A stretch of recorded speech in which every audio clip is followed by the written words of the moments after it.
नाभाग और राजा अम्बरीश दुर्वासा वृतांत। मनुपुत्र नभग के घर नाभाग हुए और भगवान शंकर की कृपा से नाभाग के घर भक्त अम्बरीश का जन्म हुआ। अम्बरीश मर्यादा भक्ति के आचार्य हैं। कांकरोली में विराजमान द्वारिकानाथ राजा अम्बरीश के सेव्य ठाकुर जी हैं। ये ठाकुर जी रोज 52 मन भूख आरोगते थे। कितनी सामग्री इकट्ठी की जाती होगी। अम्बरीश शब्द का अर्थ भी तो देखिए। अंबर अर्थात आकाश और ईश अर्थात ईश्वर। आकाश अंदर भी है और बाहर भी। जिसके अंदर और बाहर सभी स्थान पर ईश्वर है, वही अम्बरीश है। चारों ओर जिसे परमात्मा दिखाई दे, वही अम्बरीश है। ज्ञान मार्ग के इंद्रिय रूपी द्वार बंद रखने पड़ते हैं। भक्ति मार्ग में सभी इंद्रियां भगवान के मार्ग में लगानी पड़ती हैं। भगवान के चरणों में भक्त अपनी इंद्रियां अर्पित कर देता है। भक्त अपनी सारी इंद्रियों का भगवान से विवाह कर देता है। भगवान ऋषिकेश इंद्रियों के स्वामी हैं। राजा अम्बरीश महान भक्त थे। उनका मन भगवान के चरणों में, वाणी भगवत गुण वर्णन में, हाथ हरि मंदिर की सफाई में, पांव प्रभु के क्षेत्र आदि की पदयात्रा में, कान भगवान की उत्तम कथाओं के श्रवण में तथा दोनों नेत्र मुकुंद भगवान की मूर्तियों के दर्शन में व्यस्त रहते थे। मस्तक से वे भगवान श्री कृष्ण को वंदन करते रहते थे। भगवान की सेवा में जो व्यक्ति अपना शरीर लगा देता है, उसका देहाभिमान कम होता जाता है। भक्ति मार्ग धन या तन नहीं, मन से करनी चाहिए। जब से भक्त में धन का प्राधान्य हुआ है, तब से भक्ति छिन्न भिन्न होती जा रही है। राजा अम्बरीश तभी सर्वप्रथम कहते हैं, मेरा मन सदा कृष्ण के चरण कमलों में ही रहे। तस्मात् कारुण्य भावेन रक्ष रक्ष परमेश्वर। सेवा में धन नहीं, मन ही मुख्य है। सेवा का अर्थ है सेव्य श्री कृष्ण में मन को पिरोए रखना। सेवा का संबंध मन से है। शरीर से जो क्रिया की जाए, उनमें यदि मन का सहकार नहीं होगा तो वह व्यर्थ ही हो जाएगी। सेवा का क्रम अम्बरीश ने बताया है। सेवा का आरंभ मन से होता है। मन सूक्ष्म होता है। वह जगत और ईश्वर के साथ एक साथ संबंध नहीं रख सकता। मन को मनाओगे तो वह मानेगा, किसी के उपदेश से नहीं। तुम स्वयं अपने मन को समझाओगे तो असर होगा। अपने मन को और कोई क्या और कैसे समझा सकता है। राजा अम्बरीश के इष्ट देव द्वारिकानाथ हैं। राजा होने पर भी स्वयं सेवा पूजा करते हैं। घर में कई सेवक हैं, फिर भी वे कहते हैं, मैं तो ठाकुर जी का दास हूँ, उनकी सेवा स्वयं मुझे ही करनी चाहिए। दास्य भाव में सेवा ही मुख्य है। उसी का पेट भरता है जो स्वयं भोजन करे। जो भजन और सेवा स्वयं करे, उसे फल मिलता है।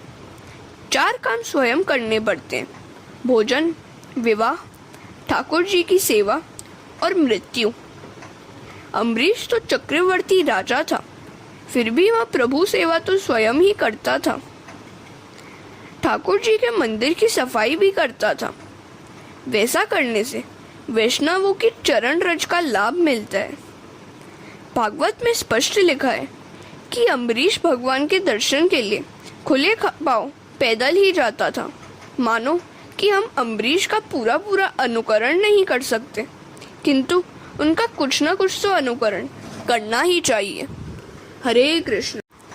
एक बार अम्बरीश ने भगवान श्री कृष्ण की आराधना के हेतु 1 वर्ष तक एकादशी करने का व्रत लिया था। एकादशी व्रत सभी व्रतों में श्रेष्ठ है।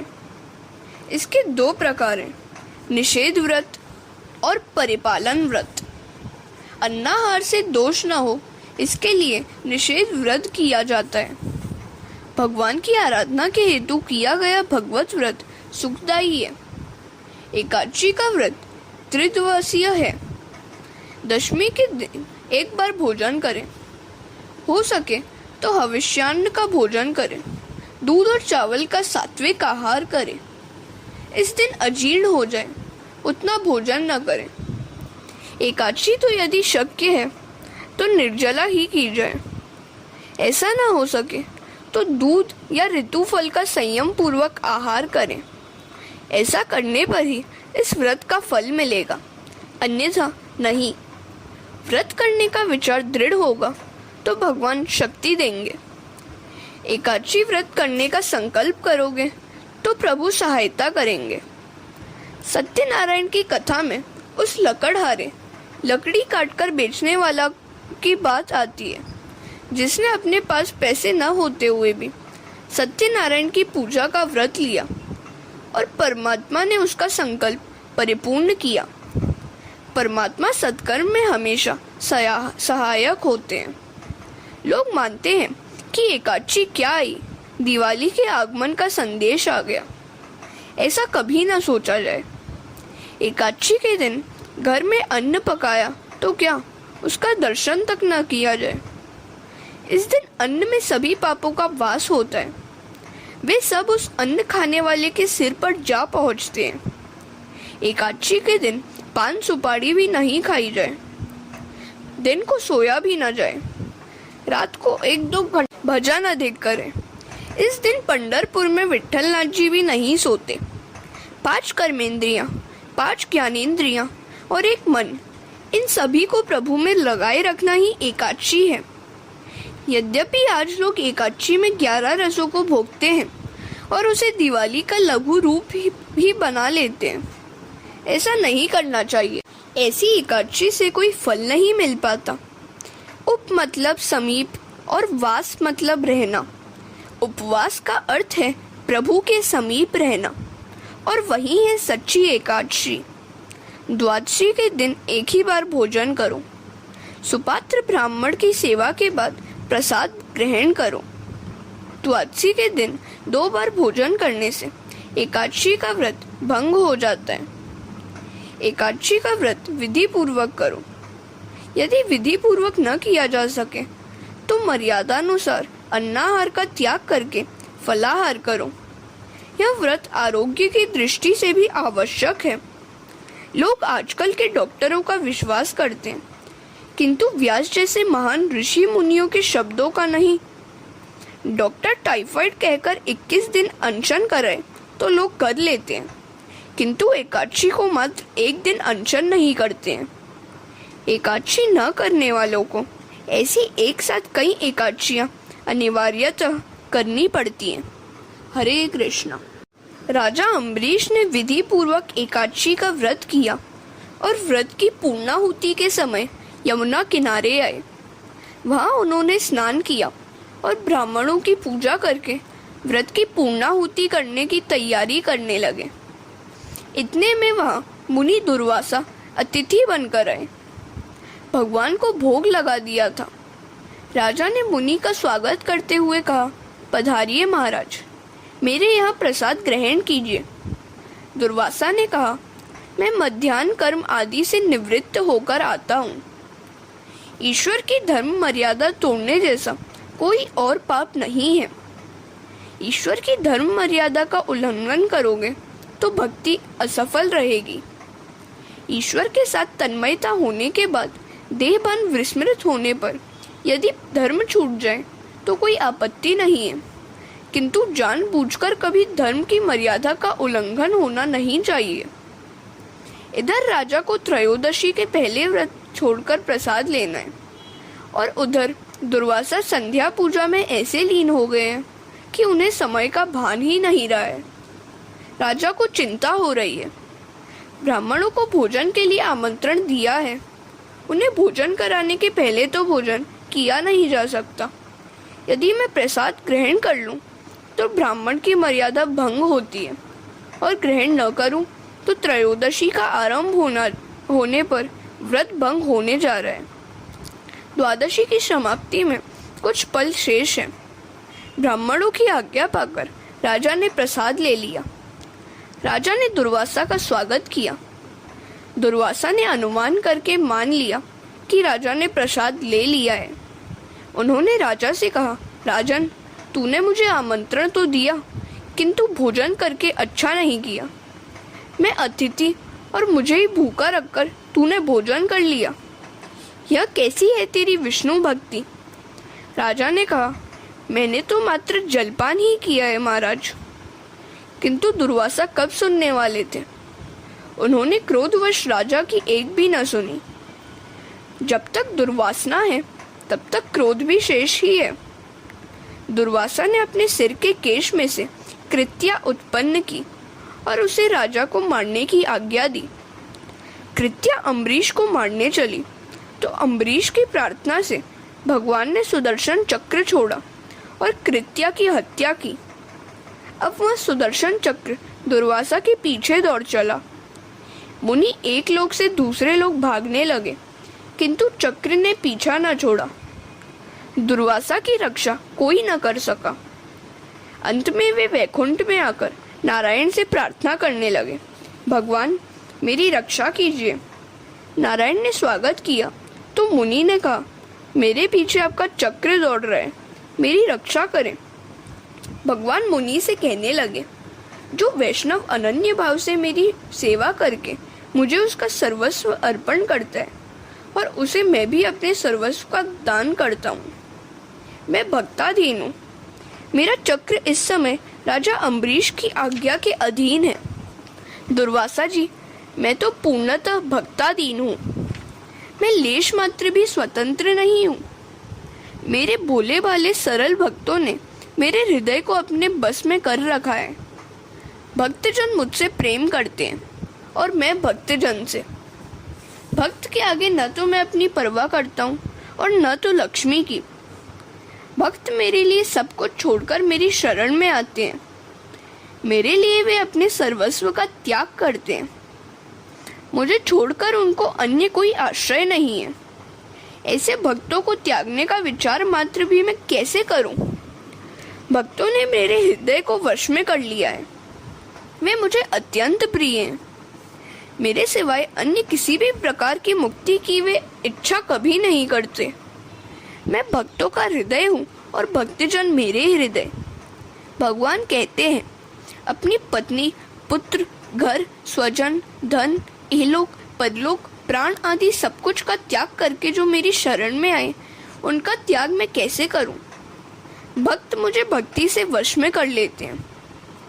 मेरे भक्तजन मेरा हृदय हैं और मैं उनका हृदय हूँ।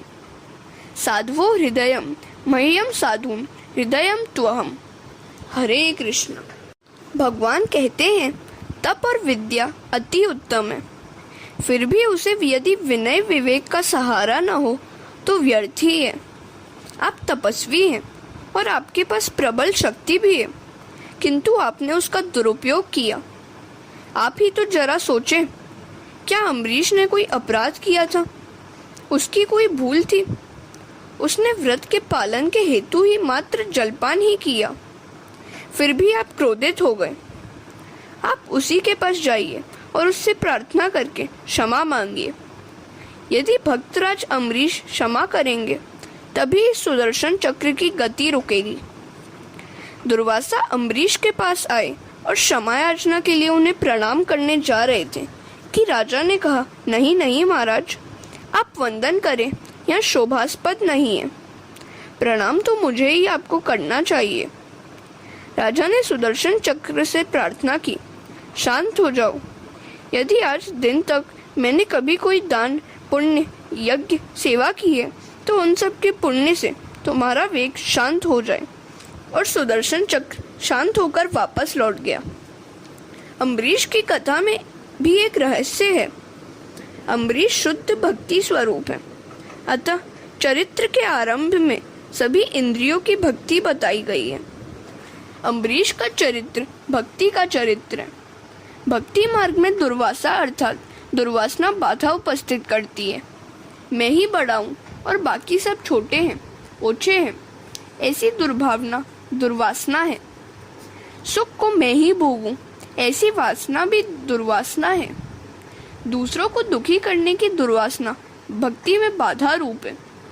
भक्ति करते हुए यदि अहंकार हुआ तो मान लो कि दुर्वासना आ गई। दुर्वासना से अभिमान जागता है और अभिमान से क्रोध। क्रोध कृत्या कर्कशा वाणी को उत्पन्न करती है। कृत्या कर्कशवाणी भक्ति को मारने की तैयारी करती है, तो ज्ञान रूपी सुदर्शन चक्र भक्ति को बचाने आ जाता है। ज्ञान कृत्या को विनष्ट करता है। यदि भक्ति शुद्ध है तो कर्कशवाणी उसका कुछ भी नहीं कर सकती। भक्ति की रक्षा सुदर्शन चक्र अर्थात ज्ञान करता है। सभी में श्री कृष्ण का दर्शन ही सुदर्शन है। भक्ति के निकट जब कृत्या मतलब कर्कशवाणी आती है तो वैष्णव उसका ज्ञान दर्शन सुदर्शन चक्र से नाश करते हैं। यदि मन निंदा से प्रभावित हुआ तो वह सच्चा वैष्णव नहीं है। कर्कशवाणी को सहन कर लोगे तो सुखी होगे। कर्कशवाणी बोलने वाला ही अधिक दुखी होता है। यदि भक्ति शुद्ध है तो ज्ञान और वैराग्य दौड़ते हुए आएंगे, जैसे कि सुदर्शन चक्र आया था, और ज्ञान वैराग्य कृत्या कर्कशवाणी निंदा का नाश करेंगे। हरे कृष्ण। दुर्वासा ने राजा अम्बरीश को कटु वचन सुनाए, फिर भी वे क्रोधित नहीं हुए थे। जिसके मस्तक पर ठाकुर जी विराजते हैं वही अम्बरीश है। जब दुर्वासा ने प्रशंसा की तब भी राजा को वैसी कोई प्रसन्नता नहीं हुई थी, अर्थात वे दोनों स्थिति में एक से ही रहते थे। सच्चा भक्त निंदा और स्तुति को एक समान मानता है। तुल्य निंदा स्तुति है। यदि भक्त को कोई कुछ कर्कशा बात कह दे, उसकी निंदा करे, फिर भी उस पर अम्बरीश की भांति असर नहीं होता। भक्ति करो तो अम्बरीश की भांति करो। अम्बरीश की भक्ति ऐसी सच्ची और बलशाली थी कि भगवान को भी कहना पड़ा था, अहम भक्त पराधीन। सभी के प्रति संभाव समता रखें, वही ज्ञान है। सभी में ईश्वर है, ऐसा ज्ञान होना ही सच्चा ज्ञान है। ईश्वर स्वरूप के ज्ञान के बिना न तो भक्ति होती है और न भक्ति दृढ़ होती है। अतः भक्ति में ज्ञान भी आवश्यक है। विषय के प्रति जब तक वैराग्य नहीं उत्पन्न होता तब तक भक्ति हो नहीं सकती। भक्ति के पहले ज्ञान और वैराग्य आते हैं। जहाँ भक्ति है वहाँ ज्ञान रूपी सुदर्शन चक्र रक्षा करता है। भक्ति सिद्ध हुई नहीं कि सभी शास्त्रों का ज्ञान प्राप्त हो गया। नाम की महिमा भी बहुत बड़ी है। नाम लिया उन्होंने, जान लिया सकल शास्त्र का भेद। बिना नाम नरक में गया, पढ़ पढ़ चारों वेद। अम्बरीश ने दुर्वासा को प्रेम से भोजन कराया और क्षमा मांगी। सच्चे वैष्णव थे अम्बरीश। न तो दुर्वासा के क्रोध से व्यथित हुए और न उनकी प्रशंसा से सुखी। सच्चे वैष्णव कभी दूसरे का दोष नहीं देखते हैं, बल्कि अपना ही द्वेष बार बार देखते हैं। अम्बरीश ने माना कि जीत उसकी नहीं, ईश्वर की हुई है। जो मानता है कि जीत अपनी हुई है, उसकी हार अवश्य होती है। जरा सोचो तो, इन राजाओं का इतिहास कहने की सुखदेव जी को आवश्यकता ही क्या थी, किंतु अम्बरीश जैसे राजा सुखदेव जी को बहुत प्रिय है। धन्य है राजा अम्बरीश को। वे घर में भी सन्यासी सा जीवन जीते हैं, जबकि मैं सुखदेव जी वनवासी होने के बाद सन्यासी सा जीवन जी रहा हूँ। सुखदेव जी सोचते थे कि सभी कुछ त्याग कर वनवासी बनकर सन्यासी हुआ, जबकि यहाँ अम्बरीश तो राजप्रसाद में वैभव युक्त वातावरण में रानियों के साथ रहकर भी सन्यासी सा जीवन जी रहा है। मैं सभी कुछ छोड़कर प्रभु के पीछे दौड़ रहा हूँ, जबकि इधर अम्बरीश घर में बस कर भी द्वारिकाधीश के साथ है। निस्संदेह वह मुझसे श्रेष्ठ है। यही कारण है कि मैंने इसकी कथा सुनाई। ज्ञान प्रभु को परतंत्र नहीं कर सकता, बांध नहीं सकता। भक्ति ही भगवान को बांधती है, परतंत्र करती है। ज्ञानी महात्मा ब्रह्मानुभव तो कर सकते हैं, किंतु भगवान को स्वाधीन नहीं कर सकते, पराश्रयी नहीं कर सकते हैं, बांध नहीं सकते हैं। भक्ति माता है और ज्ञान वैराग्य संतान। जहाँ शुद्ध भक्ति है वहाँ ज्ञान वैराग्य दौड़ते हुए आ जाते हैं। हरे कृष्णा। इक्ष्वाकु, मांधाता एवं सौभरी चरित्र। मनु महाराज को पुत्र हुआ इक्ष्वाकु, वह वंश में मानधाता हुआ। इस राजा मानधाता की 50 कन्याओं का विवाह सौभरी ऋषि के साथ हुआ। सौभरी तपश्चर्या करके सिद्ध बने, सो वहाँ दर्शनार्थी जनता की भीड़ जमती रहती थी। भीड़ जमा होने से भजन में भंग होना स्वाभाविक है, तो सौभरी ने सोच विचार कर यमुना जी में प्रवेश किया और वहाँ जल में तप करने लगे। सौभरी के मन में एक बार विचार आया, परमात्मा की माया मुझे बिल्कुल प्रभावित नहीं कर सकती। तो भगवान ने माया की रचना की। ऋषि ने बार बार एक मत्स्य युगल की प्रेम केली देखी तो उनके मन में काम जागा और वैसा ही सुख भोगने की इच्छा करने लगे।